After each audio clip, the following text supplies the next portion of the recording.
Hello दोस्तों, नमस्कार। Shweta blog में आप सभी का स्वागत है। तो आज के इस वीडियो में जानेंगे अपरा एकादशी का व्रत हमें कब करना है, अपरा एकादशी की तिथि कब प्रारंभ हो रही है, पारण का शुभ समय कब है और पूजा हमें किस समय पे करना चाहिए, संपूर्ण नियम विधि। तो चलिए वीडियो को कंटिन्यू करते हैं। अपरा एकादशी ज्येष्ठ माह के कृष्ण पक्ष में एकादशी पड़ने वाली को हम अपरा एकादशी के नाम से जानते हैं। इस एकादशी का व्रत पूजा करने से कहा जाता है कि सभी तरह की पाप की नाश होती है और अपार पुण्य धन की प्राप्ति होती है, अपार फल जो हमें प्राप्त होता है। तो इसीलिए ये बहुत विशेष है, जरूर से करना चाहिए। सभी एकादशी जो होते हैं अपने आप में विशेष होते हैं और एकादशी का व्रत सर्वश्रेष्ठ होता है, इसीलिए सभी लोगों को करना चाहिए। तो इस बार जो अपरा एकादशी का व्रत होगा वो है 23 मई को किया जाएगा। अपरा एकादशी की तिथि हमें प्राप्त हो रही है 22 मई को रात 1:13 से प्रारंभ हो रही है और 23 मई को रात 11:30 पर समाप्त हो रही है। ऐसे में उदया तिथि को ध्यान में रखते हुए हमें एकादशी व्रत अपरा एकादशी व्रत 23 मई को धारण करना है। दिन शुक्रवार है, इसी दिन हमें व्रत रखना है।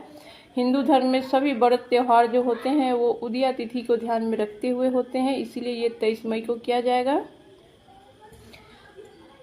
तो सुबह आपको ब्रह्म मुहूर्त में उठना है, गंगा जल हल्दी मिक्स करके स्नान कर लेना है और श्री हरि विष्णु को अच्छे से श्रृंगार करवाना है, पूजा करना है। अपरा एकादशी के दिन धूप दीप नैवेद्य से पीला कलर का वस्त्र धारण करवाइए, पीला सीजनेबल फल का भोग लगाइए। और एकादशी का व्रत जो होता है वो फलाहारी होता है और निर्जला या निराहार भी होता है, लेकिन अन्न इसमें नहीं ग्रहण किया जाता है और नहीं तो अन्न का भोग लगाया जाता है। कहा जाता है कि इस दिन देवी देवता भी व्रत रखते हैं एकादशी के दिन, तो आप फल का ही भोग लगाएं। सुबह स्नान ध्यान करके शुद्ध कपड़ा पीला वस्त्र धारण करें। आप अपने घर के मंदिर में भी कर सकते हैं या आप एक छोटा सा अलग चौकी लगा लें।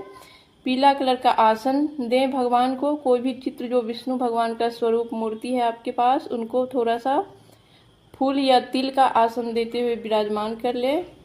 फिर पंचामृत नहीं तो हल्दी वाला जल से स्नान करवाएं। मूली से वस्त्र का भाव करें या वस्त्र पीला कलर का चढ़ाएं। फिर धूप दीप नैवेद्य से उनका पूजा करें। हल्दी से तिलक करें, हल्दी या केसर से। सीजनेबल फल जो है खीरा ककड़ी तरबूज आदि का भोग लगाए और भोग में तुलसी दल अनिवार्य है, नियम से डालें ही।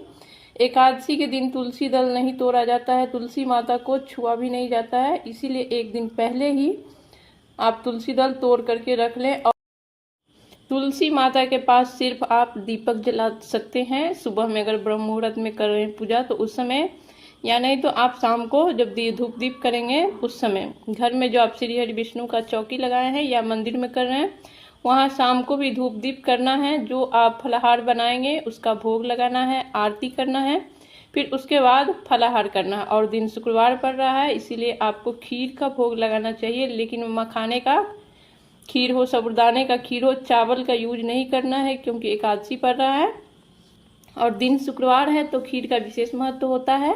और श्री हरि विष्णु और माता लक्ष्मी का पूजा होता है एकादशी के दिन, तो इसीलिए आप कोई भी ड्राई फ्रूट सफ़ेद चीज़ या दूध से बनी मिठाई का भोग लगा सकते हैं, तो वहाँ पे भोग लगाइए। उसके बाद आप फलाहार कर सकते हैं। फिर अगले दिन जो होता है एकादशी व्रत का पारण होता है और पारण एकादशी का जो होता है द्वादशी तिथि में ही करना श्रेष्ठ होता है, द्वादशी तिथि में ही करना चाहिए। पारण करने से पहले कुछ भी जो दक्षिणा आज आप चढ़ाए हैं पूजा के समय वो दक्षिणा और एक आदमी जितना खाना खाएंगे उतना सीधा दाल चावल आलू या जो भी सब्जी आपके पास है वो निकाल दीजिए, उसको छू लीजिए, उसके बाद पारण किया जाता है। तो अपरा एकादशी का पारण का जो समय है वो द्वादशी तिथि को किया जाएगा व्रत का पारण।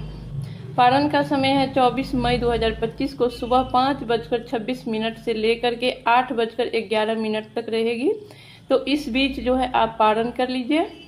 शुभ समय में पारण करने का विशेष फल प्राप्त होता है। एकादशी के व्रत में पारण भी बहुत ही मायने रखता है, इसीलिए आप शुभ समय में ही पारण करें। तो आज का वीडियो जो है यहीं पे समाप्त करते हैं। फिर